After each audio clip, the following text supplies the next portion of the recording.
তীব্র তাপপ্রবাহ আর অনাবৃষ্টিতে শুকিয়ে গেছে লালমনিরহাটের বেশিরভাগ পুকুর ও জলাশয়। ভূগর্ভস্থ পানির স্তর নিচে নেমে যাওয়ায় পাম্প দিয়েও মিলছে না চাহিদা মোতাবেক পানি। এতে লোকসানের শঙ্কায় মৎস্য চাষিরা। গরম গরম রুটি, সাথে সুজির হালুয়া, দুর্দান্ত জুটি। তবে জুটি জমাতে চাই তীর আটা ময়দার সুজি, কারণ তীর ছাড়া আমার চলেই না। প্রথম দেখায় পতিত জমি বা গর্ত মনে হলেও আদতে এগুলো পুকুর। অনাবৃষ্টি ও গ্রীষ্মের খরতাপে শুকিয়ে গেছে পানি।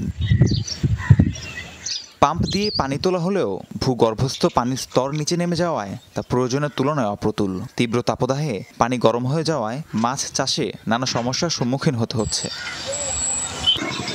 পানি সংরক্ষণের কৌশল অবলম্বন না করায় মাছ চাষের অনুপযোগী হয়ে পড়েছে পুকুরগুলো।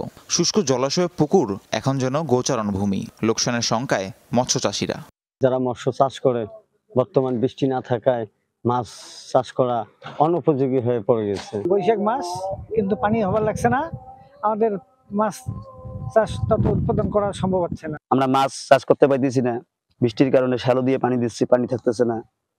আমরা তাতে অনেক ক্ষতিপূর্ণের মধ্যে পড়ে যাচ্ছি। মেশিন দিয়ে পানি দেওয়া লাগতেছে, খুব তাপমাত্রা আর কি, প্রচুর তাপমাত্রার কারণে আর কি সমস্যা। যাদের বিদ্যুৎ আছে, মোটর বা শ্যালো মেশিন দিয়ে পানি দিচ্ছেন, অনেক গরিব চাষি আছে মৎস্যজীবী, তারা ওই ব্যবস্থাগুলো করতে পারতেছেন না। লোকসান এড়াতে মৎস্য চাষিদের নিয়মিত পরামর্শ দেওয়া হচ্ছে বলে জানান জেলা মৎস্য কর্মকর্তা।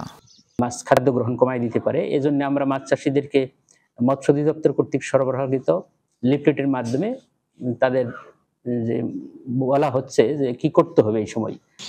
জেলায় সরকারি ও ব্যক্তি মালিকানাধীন 23,126টি পুকুর রয়েছে। রাহিম সারোয়ার, যমুনা নিউজ।